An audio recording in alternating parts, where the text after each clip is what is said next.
ন্যায় বিচারের প্রশ্ন হলো, শুধু বিরোধী দলের নেতাদের সম্পত্তি কি স্ক্যানারে, নাকি শাসক দলের নেতাদেরও সম্পত্তি একই নজরদারিতে আসবে? পশ্চিমবঙ্গ জুড়ে বিজেপি বা তাদের সরকারে থাকা দলগুলোর নেতাদের বেশ কিছু বাড়ি ও সম্পত্তি নিয়েও কিন্তু প্রশ্ন উঠেছে বিভিন্ন সময়। সেগুলোতে কি পৌরসভার আধিকারিকরা একইভাবে 3 দিন ধরে মূল্যায়ন করে নোটিশ পাঠাচ্ছেন? নবান্ন থেকেও কি সেই তালিকাগুলো সংগ্রহ করা হয়েছে?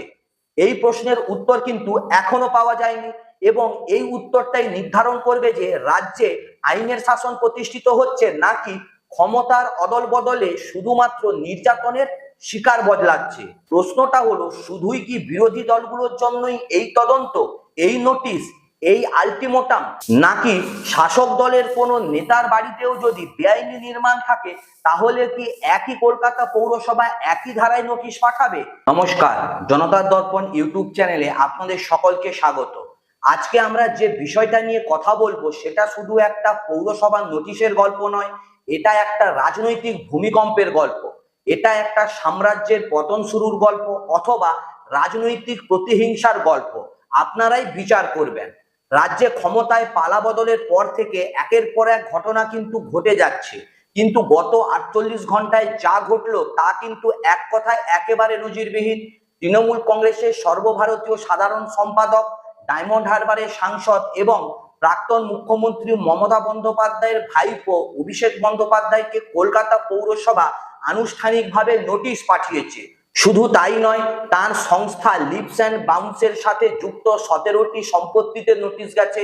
তার বাবা অমিত বন্দ্যোপাধ্যায় এবং মা লতা বন্দ্যোপাধ্যায়ের নামেও কিন্তু নোটিশ পাঠানো হয়েছে, এবং বলা হয়েছে 7 দিনের মধ্যে যদি অবৈধ নির্মাণ না ভাঙা হয় পৌরসভা নিজেই তা ভেঙে দেবে, এবং সেই খরচ সম্পত্তির মালিককেই বহন করতে হবে। আজকের ভিডিওতে আমরা অভিষেক বন্দ্যোপাধ্যায়কে নোটিশ পাঠানো ছাড়াও আজকে আমরা একটা সবচেয়ে গুরুত্বপূর্ণ প্রশ্নটাও কিন্তু তুলব। শুধুই কি বিরোধী দলগুলোর জন্যই এই সমস্ত তদন্ত, নাকি শাসক দলেরও যদি কোনো বেআইনি নির্মাণ থাকে তাহলে একই নিয়ম মানা হবে? প্রথমে আসি ঘটনার মূলে। কলকাতা পুরসভার 401 নম্বর ধারায় অভিষেক বন্দ্যোপাধ্যায়কে আনুষ্ঠানিক নোটিশ পাঠানো হয়েছে। এই ধারাটি ঠিক কি? পুরসভার বিল্ডিং বিধির 401 ধারা অনুযায়ী কোনো সম্পত্তির নির্মাণ বিধি মেনে হয়েছে কিনা, অতিরিক্ত কোনো নির্মাণ হয়েছে কিনা, এবং হয়ে থাকলে তার অনুমতি নেওয়া হয়েছিল কিনা সেই সব যাচাই করার অধিকার পুরসভার আছে। এই ধারায় নোটিশ পেলে সংশ্লিষ্ট ব্যক্তিকে তার বাড়ি বা সম্পত্তির স্যাংশন করা বিল্ডিং প্ল্যান সহ সমস্ত নথি নিয়ে নির্দিষ্ট সময়ের মধ্যে কিন্তু জমা দিতে হয়। এখন কোন কোন সম্পত্তিতে ঠিক নোটিশ গেছে? প্রথমত, কালীঘাট রোডের একটি বাড়ি যা কলকাতা পৌরসভার রেকর্ড অনুযায়ী সরাসরি লিপস অ্যান্ড বাউন্স সংস্থার নামেই নথিভুক্ত। দ্বিতীয়ত, হরিশ মুখার্জি রোডের একটি বাড়ি যেটা অভিষেক বন্দ্যোপাধ্যায়ের নিজস্ব বাসস্থান হিসেবে সুপরিচিত। এই দুটি ছাড়াও লিপস অ্যান্ড বাউন্স সংস্থার সাথে যুক্ত মোট 17টি সম্পত্তিতে পৌরসভার বিল্ডিং বিভাগ থেকে নোটিশ পাঠানো হয়েছে। পুরসভা সূত্রে জানা গেছে যে গত 3 দিন ধরে ওই এলাকাগুলিতে পৌরসভার আধিকারিকরা সম্পত্তি মূল্যায়নের কাজ করছিলেন। সেই মূল্যায়নের পরই নোটিশ পাঠানোর সিদ্ধান্ত হয়। এই 17টি তালিকায় কালীঘাট এলাকায় একটি রঙের দোকান, একটি প্রাসাদের মতো বাড়ির ঠিকানাও কিন্তু রয়েছে বলে পুরসভা সূত্রে কিন্তু জানা গেছে। এখন নোটিশে কি চাওয়া হয়েছে? পৌরসভা চাইছে সম্পত্তির দলিল বা ডিড, কর্পোরেশনের বিল্ডিং প্ল্যানের অনুমোদন, এক্সটেনশন থাকলে তার আলাদা অনুমোদন, এবং সম্পত্তি করের সমস্ত নথি। যদি এই কাগজপত্র না দেওয়া হয় অথবা কাগজপত্র জমা দেওয়ার পর অনিয়ম ধরা পড়ে তাহলে আইন অনুযায়ী পদক্ষেপ নেওয়া হবে। এর পাশাপাশি বন্ধুরা, নিউজ 18 বাংলার রিপোর্ট অনুযায়ী লিপস অ্যান্ড বাউন্সের একাধিক সম্পত্তিতে বেআইনি নির্মাণ ভাঙার নির্দেশও পর্যন্ত দেওয়া হয়েছে। বলা হয়েছে 7 দিনের মধ্যে যদি মালিক পক্ষ নিজে অবৈধ নির্মাণ না ভাঙে তাহলে পৌরসভা নিজের উদ্যোগে সেই নির্মাণ ভেঙে দেবে, এবং সেই ভাঙার খরচ সম্পত্তির মালিককেই বহন করতে হবে। এটা শুধু নোটিশ নয়, এটা একটা স্পষ্ট আলটিমেটাম। এবার আসা যাক সেই প্রশ্নে, লিপস অ্যান্ড বাউন্স আসলে ঠিক কি? এই নামটা এখন পশ্চিমবঙ্গের রাজনৈতিক শব্দ ভান্ডারে একটা বড় জায়গা কিন্তু নিয়েছে। লিপস অ্যান্ড বাউন্স এটি একটি বেসরকারি সংস্থা। সংস্থাটির ডিরেক্টরের নাম রয়েছে অভিষেক বন্দ্যোপাধ্যায়ের মা লতা বন্দ্যোপাধ্যায় এবং বাবা অমিত বন্দ্যোপাধ্যায়। অভিষেক বন্দ্যোপাধ্যায় নিজে সরাসরি কিন্তু সংস্থার সঙ্গে যুক্ত বলে দাবি করেন না, কিন্তু তার পারিবারিক সংযোগ সর্বজন বিদিত। এই সংস্থাটি নিয়ে বিতর্ক কিন্তু আজ একেবারেই নতুন নয়। কেন্দ্রীয় তদন্তকারী সংস্থা এনফোর্সমেন্ট ডিরেক্টরেট বা ইডি এই সংস্থাকে ঘিরে দীর্ঘদিন ধরেই কিন্তু তদন্ত করে আসছে। পশ্চিমবঙ্গের বহু চর্চিত শিক্ষা দুর্নীতি মামলায় একাধিকবার এই সংস্থার নাম সামনে এসেছে। ইডির অভিযোগ ছিল শিক্ষা দুর্নীতির অর্ধেক লেনদেন এই সংস্থার সরাসরি ভূমিকা রয়েছে এবং কালো টাকা সাদা করার কাজও এই সংস্থার মাধ্যমেই হয়েছে। সে সময়ও অভিষেক বন্দ্যোপাধ্যায়কে একাধিকবার জিজ্ঞাসাবাদের মুখোমুখি হতে হয়েছিল। তিনি সমস্ত অভিযোগ অস্বীকার করেছিলেন এবং দাবি করেছিলেন এটা রাজনৈতিক উদ্দেশ্য প্রণোদিত হয়রানি। এখন ক্ষমতার পালাবদলের পর সেই একই সংস্থা ফের স্ক্যানারে। মুখ্যমন্ত্রী শুভেন্দু অধিকারী ফলতার নির্বাচনী জনসভা থেকে প্রকাশ্যে দাবি করেছেন যে কলকাতা পৌরসভার রেকর্ড থেকে তিনি লিপস অ্যান্ড বাউন্সের 24টি সম্পত্তির তালিকা সংগ্রহ করেছেন। শুভেন্দু অধিকারীর ভাষায় আমতলায় প্রাসাদের মতো অফিস। মুখ্যমন্ত্রীর মুখ থেকে এই দাবি আসার পরই রাজ্য রাজনীতিতে একেবারে শোরগোল পড়েছে। পঞ্চায়েত মন্ত্রী দিলীপ ঘোষ নিউ টাউন থেকে আরো বিস্ফোরক মন্তব্য করেছেন।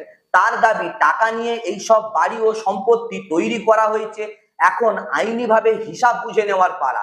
তিনি আরো বলেছেন এবার সবটাই সামনে আনা হচ্ছে এবং আরো অনেক কিছু পরপর সামনে আসবে। এই পরিস্থিতিতে একটা গুরুত্বপূর্ণ প্রশ্ন কিন্তু স্বাভাবিকভাবেই উঠে আসে। কলকাতা পৌরসভার কর্তারা নিজেরাই একটু অস্বস্তিতে পড়ে গেছেন, কারণ পৌরসভার ভিতর থেকে কেউ কেউ বলছেন এতদিন সব জেনেও যারা চোখ বুজেছিলেন তারাও কি অপরাধ প্রশ্রয় দেয়নি।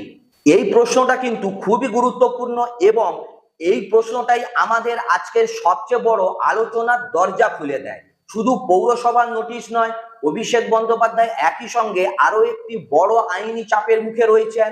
বিধাননগর সাইবার ক্রাইম থানায় তার বিরুদ্ধে একটি এফআইআর দায়ের হয়েছিল। অভিযোগ, এই নির্বাচনের প্রচারকালে তার বক্তব্যে ভোটারদের মধ্যে হিংসা ও উস্কানি ছড়ানোর চেষ্টা হয়েছে। পৌরসভার নোটিশ আসার একই দিনে অভিষেক বন্দ্যোপাধ্যায় সেই এফআইআর খারিজের আর্জি জানিয়ে কলকাতা হাইকোর্টের দ্বারস্থ হয়েছেন। বিচারপতি সৌগত ভট্টাচার্য মামলাটি গ্রহণ করেছেন এবং 21 মে পরবর্তী শুনানির দিন ধার্য হয়েছে। রাজ্যে ক্ষমতার পালাবদলের পর থেকে অভিষেক বন্দ্যোপাধ্যায়ের জীবনে যে পরিবর্তন এসেছে তা কেবলমাত্র রাজনৈতিক নয়, অত্যন্ত ব্যক্তিগত পরিবর্তন। তার Z+ ক্যাটাগরির নিরাপত্তা সরিয়ে নেওয়া হয়েছে, পাইলট কার প্রত্যাহার করা হয়েছে এবং তার পরিবারের নামে থাকা সম্পত্তিগুলো এখন তদন্তের আওতায়। বন্ধুরা, বিধানসভা নির্বাচনের ফলাফল প্রকাশের পরই নবান্ন থেকে জরুরি ভিত্তিতে কলকাতা পৌরসভার সম্পত্তি কর মূল্যায়ন বিভাগ ও বিল্ডিং বিভাগের কর্তাদেরকে ডাকা হয়। তাদের কাছ থেকে এই প্রভাবশালী নেতাদের কলকাতায় থাকা সম্পত্তির তালিকা সংগ্রহ করা হয়। এরপরই শুরু হয় পদ্ধতিগত পদক্ষেপ। প্রশ্ন হলো, এটা কি নিয়মের শাসন নাকি ক্ষমতার দাপট? এবার আসুন আজকের সব থেকে গুরুত্বপূর্ণ প্রশ্নে। এই প্রশ্নটা কিন্তু আমরা একেবারেই এড়িয়ে যেতে পারি না, বা এড়িয়ে যাওয়াও কিন্তু একেবারে উচিত নয়। প্রশ্নটা হলো, শুধুই কি বিরোধী দলগুলোর জন্যই এই তদন্ত, এই নোটিশ, এই আলটিমেটাম, নাকি শাসক দলের কোনো নেতার বাড়িতেও যদি বেআইনি নির্মাণ থাকে তাহলে কি একই কলকাতা পৌরসভা একই ধারায় নোটিশ পাঠাবে, এই 7 দিনের আলটিমেটাম দেবে? দেখুন বন্ধুরা, বেআইনি নির্মাণ পশ্চিমবঙ্গে কোনো নতুন ঘটনা নয়। কলকাতা এবং তার আশেপাশে হাজার হাজার বাড়ি আছে যেগুলো পুরোপুরি বিল্ডিং প্ল্যান মেনে কিন্তু তৈরি হয়নি। অতিরিক্ত তলা উঠেছে, ছাদে অবৈধ কাঠামো তৈরি হয়েছে, সেটব্যাক নীতি লঙ্ঘন করা হয়েছে। এটা কোনো দলের একচেটিয়া সমস্যা নয়। তাহলে প্রশ্ন হলো, পুরসভার এই সক্রিয়তা কি নির্বাচনী? এই প্রশ্নের দুটো দিক আছে। প্রথম দিক, সরকারের যুক্তি। সরকার বলছে যে অভিযোগ দীর্ঘদিন ধরে জমেছিল, সেগুলো এখন তদন্ত হচ্ছে। আগের সরকারের আমলে যখন তৃণমূলই কলকাতা পৌরসভা নিয়ন্ত্রণ করত তখন নিজেদের দলের নেতাদের বিরুদ্ধে কি পদক্ষেপ হয়েছিল? কোনো পদক্ষেপই হয়নি। তাই এখন যখন পদক্ষেপ হচ্ছে সেটাকে রাজনৈতিক বলে উড়িয়ে দেওয়া যায় না। অন্যায় অন্যায়, যে দলেরই নেতা করুক। বন্ধুরা, এই যুক্তির কিন্তু সত্যতা আছে। পুরনো সরকারের আমলে পৌরসভা অনেক ক্ষেত্রেই নির্বাচিত প্রতিনিধিদের সুবিধা মতো চোখ বুজে থেকেছে। এই অভিযোগ একেবারে পুরনো। দ্বিতীয় দিক হলো বিরোধীদের যুক্তি এবং নিরপেক্ষ প্রশ্ন।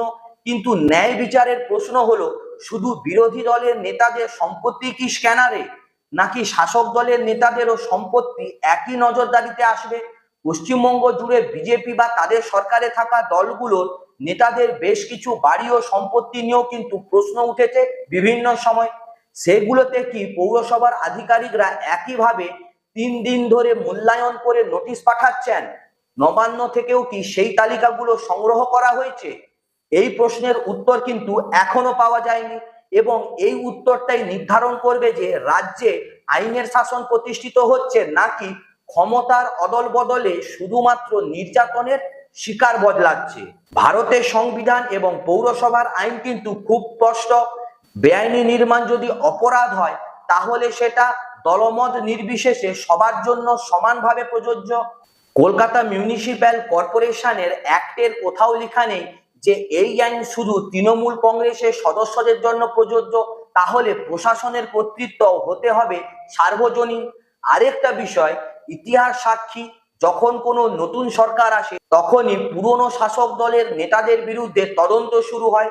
বাম আমলেও হয়েছে, তৃণমূল আমলেও হয়েছে, এখন বিজেপি আমলেও হচ্ছে।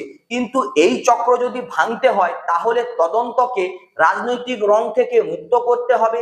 তবেই মানুষ বিশ্বাস করবে যে এটা ন্যায় বিচার, প্রতিহিংসা নয়। এখানেই পরীক্ষা নতুন সরকারের। অভিষেক বন্দ্যোপাধ্যায়ের সম্পত্তিতে নোটিশ পাঠানো হয়েছে, এটা একটা ভালো পদক্ষেপ। কিন্তু বিজেপির কোনো নেতার সম্পত্তিতেও যদি বেনিয়ম থাকে এবং সেখানেও যদি একই পদক্ষেপ নেওয়া হয় তাহলে প্রমাণ হবে যে এটা আইনের শাসন, না হলে এটা শুধু ক্ষমতার রাজনীতির আরেকটা অধ্যায়। এখন স্বাভাবিকভাবেই একটা প্রশ্ন আসে, এই পরিস্থিতিতে তৃণমূল কংগ্রেস ঠিক কি বলছে? লক্ষণীয় বিষয় হলো, এই বিশাল রাজনৈতিক ঘটনায় তৃণমূল কংগ্রেসের তরফ থেকে এখনো পর্যন্ত কোনো আনুষ্ঠানিক প্রতিক্রিয়া আসেনি, মুখপাত্ররা এখনো মুখ খুলেনি। অভিষেক বন্দ্যোপাধ্যায় নিজেও এই বিষয় প্রকাশ্যে কোনো বিবৃতি দেয়নি। তার আইনি দলই বোধ হয় এই পরিস্থিতি সামলাচ্ছেন। এই নীরবতাও কিন্তু একটা স্পষ্ট বার্তা দেয়। তৃণমূলের এই নীরবতার কারণ সম্ভবত দুটো। প্রথমত, এই মুহূর্তে প্রকাশ্যে এসে বললে তাদের কোনো কথাই রাজ্যের মূলধারার মিডিয়ায় ইতিবাচক ভাবে তুলে ধরা হবে না। দ্বিতীয়ত, তারা আইনি পথেই লড়তে চাইছেন, তাই আপাতত হাইকোর্টের দিকেই তাদের মনোযোগ। কিন্তু একটা বৃহত্তর রাজনৈতিক প্রেক্ষাপট আছে। ক্ষমতার পালাবদলের পর তৃণমূল শিবিরের যে অস্বস্তি তৈরি হয়েছে তা দিন দিন বাড়ছে। অভিষেক বন্দ্যোপাধ্যায় তৃণমূলের সবচেয়ে কঠোর মুখ ছিলেন, তাকে ঘিরেই দলের ভবিষ্যৎ অনেকটা তৈরি হয়েছিল। তার রাজনৈতিক দুর্বলতা মানে সরাসরি পুরো দলের কাছে একটা বড় ধাক্কা। এখন প্রশ্ন হলো, আগামী দিনে অর্থাৎ সামনে কি হতে পারে? পৌরসভার নোটিশের পরের ধাপগুলো বেশ জটিল। যদি নির্ধারিত সময়ের মধ্যে বিল্ডিং প্ল্যান সংক্রান্ত কাগজপত্র জমা না পড়ে, পৌরসভা এক কথায় বলতে পারে নির্মাণ বেআইনি এবং সেটা ভাঙার আদেশ জারি করতে পারে। কাগজপত্র জমা পড়লে সেগুলো খতিয়ে দেখার পরে যদি অনিয়ম ধরা পড়ে তখনও একই আদেশ আসতে পারে। অন্যদিকে হাইকোর্টে যদি অভিষেক বন্দ্যোপাধ্যায় বা তার আইনজীবীরা এই পৌরসভার নোটিশকে চ্যালেঞ্জ করেন তাহলে আদালত স্থগিতাদেশও দিতে পারে। সেক্ষেত্রে পুরো বিষয়টা আইনি দীর্ঘসূত্রতায় আটকে যাবে। রাজনৈতিক দিক থেকে দেখলে 21শে মে হাইকোর্টের শুনানিটা কিন্তু খুবই গুরুত্বপূর্ণ। সেখানে কি হয় তার উপরই নির্ভর করবে অনেক কিছু। আর যদি মুখ্যমন্ত্রী শুভেন্দু অধিকারীর দাবিকে সামনে আনা হয়, মানে 24টি সম্পত্তির দাবি, তাহলে এখনো অনেক সম্পত্তিতে নোটিশ পাঠানো এখনো বাকি আছে। সেগুলো আসবে কিনা, কবে আসবে, এটাই পরবর্তী রাজনৈতিক মোড়। মনে রাখতে হবে, এই মুহূর্তে রাজ্যের নতুন সরকারের প্রশাসনিক নিয়ন্ত্রণ সবে জমেছে। কলকাতা পৌরসভা, যেটা এতদিন তৃণমূলের পুরোপুরি নিয়ন্ত্রণে ছিল, সেখানেও এখন ক্রমেই নতুন সরকার প্রভাব বিস্তার করছে। এই পরিস্থিতিতে পৌরসভার পদক্ষেপগুলো স্বাভাবিকভাবেই রাজনৈতিক দৃষ্টিকোণ থেকে দেখা হবে।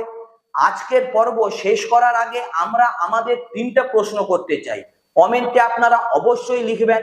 প্রথম প্রশ্ন, কলকাতা পৌরসভার এই নোটিশ কি আপনাদের কাছে আইনের শাসনের প্রমাণ মনে হচ্ছে নাকি রাজনৈতিক হিংসা? দ্বিতীয় প্রশ্ন, বিজেপি বা শাসক দলের কোনো নেতার বেআইনি নির্মাণ থাকলে কি একই পদক্ষেপ নেওয়া উচিত? আপনি কি মনে করেন তা নেওয়া হবে? তৃতীয় প্রশ্ন, লিপস অ্যান্ড বাউন্স নিয়ে বছরের পর বছর যে অভিযোগ জমেছিল তার তদন্ত কি আরো আগেই হওয়া উচিত ছিল? দর্শক বন্ধুরা, আজকের ঘটনাটা একটা আয়না। এই আয়নায় দেখা যাচ্ছে পশ্চিমবঙ্গের রাজনীতির একটা বড় সত্য। ক্ষমতায় থাকলে সুরক্ষা, ক্ষমতা গেলেই জবাবদিহি। এই চক্র ভাঙবে কবে সেটা নির্ভর করছে নতুন সরকার কতটা নিরপেক্ষভাবে আইনের প্রয়োগ করে এবং আমরা নাগরিকরা কতটা সচেতনভাবে সেই প্রশ্ন তুলি। আজকের পর্বে আমরা দেখলাম কালীঘাট রোড ও হরিশ মুখার্জি রোডের বাড়িতে নোটিশ, লিভস অ্যান্ড বাউন্সের 17টি সম্পত্তিতে আলটিমেটাম, পরিবারের নামেও পৌরসভার নোটিশ এবং একই দিনে হাইকোর্ট ও মুখ্যমন্ত্রীর 24 সম্পত্তির দাবি। সব মিলিয়ে একটা অভূতপূর্ব পরিস্থিতি। কিন্তু বন্ধুরা, সবচেয়ে বড় প্রশ্ন থেকে যাচ্ছে, নিয়ম কি সত্যিই সবার জন্য সমান? এই উত্তর আগামী কয়েক সপ্তাহে রাজ্যের মানুষ পাবেন বলে আমরা আশা রাখি। আজকের মতো বিদায়, দেখা হচ্ছে পরের ভিডিওতে। ভিডিওটি ভালো লাগলে লাইক, কমেন্ট, শেয়ার করুন, চ্যানেলটিকে সাবস্ক্রাইব করুন। দেখা হচ্ছে নেক্সট ভিডিওতে। নমস্কার।